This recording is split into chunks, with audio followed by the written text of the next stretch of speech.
Interesting কিছু জিনিস। বাংলাদেশ এই মুহূর্তে মুখোমুখি অবস্থায় রয়েছে জিম্বাবুয়ের। বাংলাদেশের বিপক্ষে জিম্বাবুয়ে প্রথম ইনিংসে বড় লিড নিয়েছে। মেহেদী হাসান মিরাজ 5 রান মেরেছেন, নাহিদ রানা শুরুতে আঘাত এনেছেন।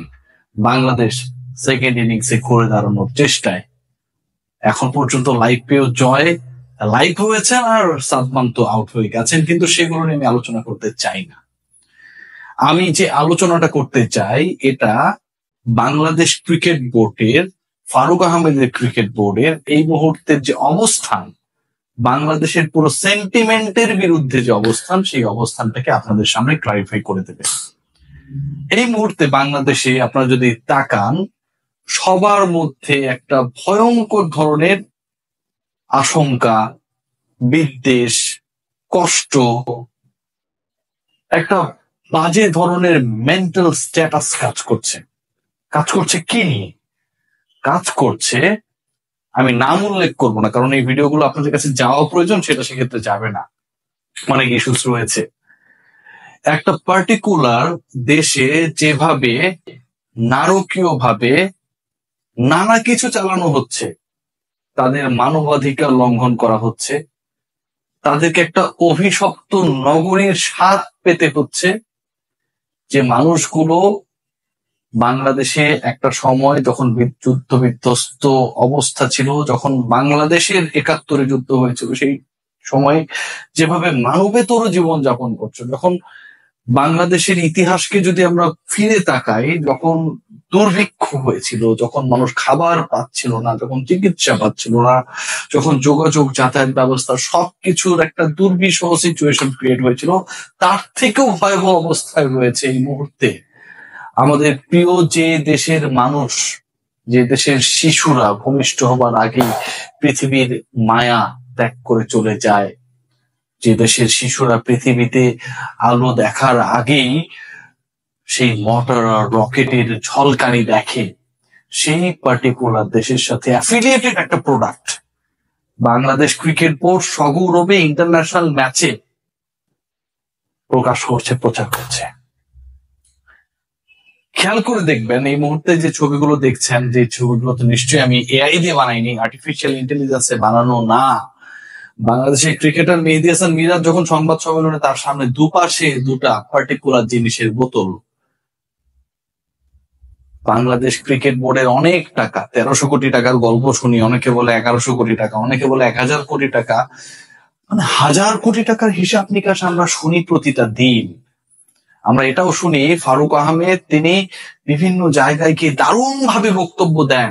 গতকাল এক জায়গায় গিয়ে বলেছেন যে আমি টিকিট সেলিং থেকে আর্ন করেছে প্রায় ১৩ কোটি টাকা। বিশাল সাধুবাদ, ১৩ কোটি টাকা বিসিবি আয় করেছে, বিসিবির কোনো টাকা পয়সার অভাব নেই, কিন্তু বাংলাদেশ ক্রিকেট বোর্ড শুধু টাকাটাই চিনল। মানবাধিকার, সেই শিশুদের পৃথিবী ছেড়ে চলে যাওয়া, সূর্যের আলোর পরিবর্তে রকেটের ঝলকানি দেখা, যে শহরে শুধু নারীরা থাকে, পুরুষেরা তার সন্তানের পাশে থাকার সাহস পান না, কারণ তাদের ধরে নিয়ে যেতে পারে তারা, সেই তাদের প্রোডাক্ট বাংলাদেশের সবচেয়ে জনপ্রিয়তম ব্র্যান্ড ক্রিকেটের জন্য খুব প্রয়োজন। কারণ আমার টাকা চাই, বাংলাদেশ ক্রিকেট বোর্ড এখনো সেই স্ট্যাটাসটা দেখাতে পারে নাই। বাংলাদেশ রাষ্ট্র যে অবস্থানটা দেখিয়েছে, যে বাংলাদেশের পাসপোর্টে পার্টিকুলার ওই দেশের নামটা ব্যতীত ভ্রমণের যে ইস্যুটা পূর্বে ছিল সেটাকে আবার পুনর্বহাল করা হবে, বাংলাদেশ রাষ্ট্র যা করে দেখিয়েছে, বাংলাদেশের মানুষ যা করে দেখিয়েছে, বাংলাদেশের সেই খেটে খাওয়া মানুষ, রিক্সাওয়ালা, চাকুরিজীবী, শিক্ষার্থী, গৃহিণী, সবাই যেটা করে দেখিয়েছে, অন্তত একটা জায়গায় বাংলাদেশের ধর্ম বর্ণ নির্বিশেষে যে ধ্বংসযজ্ঞ হচ্ছে, এটা শুধুমাত্র একটা পার্টিকুলার গোষ্ঠীর বিরুদ্ধে না, পুরো মানব জাতির বিরুদ্ধে। আর এই আন্দোলন বা এই খারাপ লাগা শুধুমাত্র একটা নির্দিষ্ট ধর্মের মানুষের জন্য না, সকল ধর্মের বিবেকবান মানুষদের জন্য এটা একটা কষ্ট জায়গায়। কিন্তু বাংলাদেশ ক্রিকেট বোর্ড তাদের বিবেক নেই। ইন্টারন্যাশনাল ম্যাচে জিম্বাবুয়ে বাংলাদেশ কেমন করবে ছাপিয়ে আজকে সেই রিপোর্টটা করার যখন পরিকল্পনা আমি রিয়াসাত আজিম করছিলাম, ঠিক তখন আমার গা ঘিন ঘিন করে ওঠে যখন সেই প্রোডাক্টটাকে দেখি সগৌরবে বাংলাদেশ ক্রিকেট বোর্ডের আয়োজনে এটাকে বিশ্বব্যাপী ছড়িয়ে দেওয়ার কি এক পায়তারা। কি টাকার প্রয়োজন আমাদের, এত টাকার প্রয়োজন, আমাদের এত টাকার প্রয়োজন। আমরা সব টাকাটা হিসাব করতে জানি, আমরা টিকিট বিক্রি করে 13 কোটি টাকা আয় করেছি, আমরা সগৌরবে সেই তথ্য দিতে পারি। আমরা এটাও বলে দেই যে অতীতে যারা ছিল তারা পারেনি, ভবিষ্যতে যারা আসবে তাদের মন খারাপ হবে, কারণ এই সিস্টেম থেকে তারা বেরোতে পারবে না। কারণ টাকা আর্ন করার ব্যাপারটা এখানটায়, টাকা টাকা টাকা ভাই, এত টাকা আপনাদের, তারপর ওই প্রোডাক্টে আপনাকে বিক্রি হতে হবে। বাংলাদেশের শত শত মানুষ যখন বর্জন করছে, ঠিক তখন বাংলাদেশ ক্রিকেট বোর্ড আপন করে নিয়েছে। গ্রহণ তাদের করতেই হবে, টাকার প্রয়োজন না, টাকার কাছে মানবিকতার কোনো মূল্য নেই। মিস্টার ফারুক আহমেদ, আপনি তাই মনে করেন হয়তো। ক্রিকেট বোর্ডে ইমেজ নষ্ট হয়ে যেত, ক্রিকেট বোর্ড ওই পার্টিকুলার ব্র্যান্ড ছাড়া কি চলতে পারতো না। ক্রিকেট বোর্ডের কাছে ওই লাল লোগোটার থেকে অনেক কম গুরুত্বপূর্ণ হয়ে ওঠে যখন হাজারো লাখো মানুষের রক্তে, লাল রক্তে রঞ্জিত হয় পার্টিকুলার কোন একটা দেশ, কোন একটা সিটি।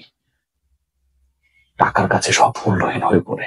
এই বাংলাদেশের বাসিন্দা আমরা, এই বাংলাদেশের সবচেয়ে মেধাবী, সবচেয়ে অধ্যবসায়ী, সবচেয়ে ট্যালেন্টেড ক্রিকেটারদেরকে আমরা যে প্ল্যাটফর্মে দেখি, সেই প্ল্যাটফর্মটাতে যারা আসলে ওই পার্টিকুলার দেশের বড় স্টেক হোল্ডার হিসেবে পরিচিত, যাদেরকে সাধারণ মানুষ বাংলাদেশের বর্জন করেছে, সেই প্রোডাক্টটাকে যখন ডানে বামে দেখি, এর থেকে লজ্জার কোনো কিছু থাকে না। আমি খুব লজ্জিত অ্যাজ এ ক্রিকেট রিপোর্টার। আমি জানি না, আমাকে অনেক ধরনের টেকনিক্যালি হুমকি দেওয়া হয় ভাই, অনেস্টলি, যে আমি অনেক বেশি কথা বলি, অনেক বেশি বেড়ে গেছি। আমি শুনি, ওর কাছ থেকে শুনি রিয়াসাত খুব বেড়ে গেছে, ঠিক আছে, সময় আসবে ওকেও সাইজ করা হবে। সিরিয়াসলি সব শুনি ভাই, আমাকে সাইজ করে কিছু না, আমি গরিব মানুষ ভাই, টাকার পেছনে ছুটি না। এই টাকা টাকা টাকা না, এই পার্টিকুলার ব্র্যান্ডের ব্র্যান্ডিং করার সুযোগ আমার রিয়াসাতের যথেষ্ট পরিমাণ ছিল ভাই, সিরিয়াসলি ছিল, করিনি, করবো না। আমি হয়তো গরিব হতে পারি, আর আপনার হয়তো অনেক বড়লোক হতে পারেন। বড়লোক হয়ে বাংলাদেশ ক্রিকেট বোর্ড এবং কর্তারা যখন যেখানটায় তাদের মানবিকতা হারিয়েছে, আমাদের মতো অসংখ্য মানুষ সেখানটা শক হয়েছে তাদের এই কর্মকাণ্ড দেখে। কয়টা মিডিয়া এটারে কথা বলেন? আপনারা যে আমাকে বলেন ভিউ ব্যবসায়ী, ভিউ খোর, খারাপ মানুষ, অবশ্যই আমি অনেক খারাপ মানুষ মানলাম। কজন এই কথাগুলো বলে? এই সৎ সাহস নিয়ে লোককে পাশ কাটিয়ে এই উচিত কথাগুলো বলার সাহসটা দেখায় কজন? এন্ড অফ দ্য ডে এগুলো বলার পরেও যদি আমি খারাপ মানুষ হই, অ্যাকসেপ্টেড, আই ডোন্ট কেয়ার কে কি ভাবলো কে কি ভাবলো না। এন্ড অফ দ্য ডে আমার দেশ আগে, আমার দেশের পলিসি সেটা ডক্টর মোহাম্মদ ইউনূসের সরকার ক্লিয়ার করেছে দুদিন আগে। পাসপোর্টে সেই পরিবর্তনটাকে আবার পুনর্বহাল করা হবে, ক্লিয়ার করেছে। কিন্তু বাংলাদেশ সরকার, do they have the guts to control Bangladesh cricket board? Definitely not. কেন জানেন? খেয়াল করে দেখবেন, এই ধানমন্ডি এলাকাতে কদিন আগে একজন চাঁদাবাজি করছিল, একটা ছেলে বলছিল তার একটা চুলও নাকি ছিটতে পারবে না, তারপরে তাকে একদিনের মধ্যে অ্যারেস্ট করা হয়েছে। ডেফিনেটলি চাঁদাবাজি সমর্থনযোগ্য না। সে কয় টাকা চাঁদা নিয়েছে ধরেন? 50 টাকা, 100 টাকা, 200 টাকা, 500 টাকা, 1000 টাকা, ধরুন 1000 টাকা প্রত্যেকটা গাড়িতে নিয়েছে, তাকে ধরা হয়েছে। সাধারণ একজন মানুষের সাথে এটা করেছে। আর অসাধারণ যারা বাংলাদেশের সুপারস্টার, যারা ক্রিকেটার, যারা তাদের সাথে যখন বাংলাদেশ ক্রিকেট বোর্ডের দেয়া দলের মালিক বাটপারি করে, টাকা দেয় না, পারিশ্রমিক বিপিএল এর এখনো বাকি রাখে, তাকে যখন বাংলাদেশ ক্রিকেট বোর্ড কিছু করতে পারে না, ক্রিকেটারদের পারিশ্রমিক বকেয়া থাকে, বিসিবি প্রেসিডেন্ট হেসে হেসে বলে 13 কোটি টাকা আর্ন করেছে, বিশাল কিছু করে ফেলেছেন। বিসিবির এই বিপিএল প্রোডাক্ট মানুষ দেখতে এসেছিল তাসকিনদের খেলা দেখার জন্য। নিজেরা কয় টাকা আর্ন করেছেন বলার আগে তাসকিনরা কয় টাকা পেয়েছে খবর রাখেন? আমার গার্সি প্রেসিডেন্ট নিশ্চয়ই রাখেন না। আপনারা শুধু টাকাটাই চেনেন, যে কারণে ওই ডানে বামে বোতল দুটা সাজিয়ে রেখেছেন। সবাই ভালো থাকবেন।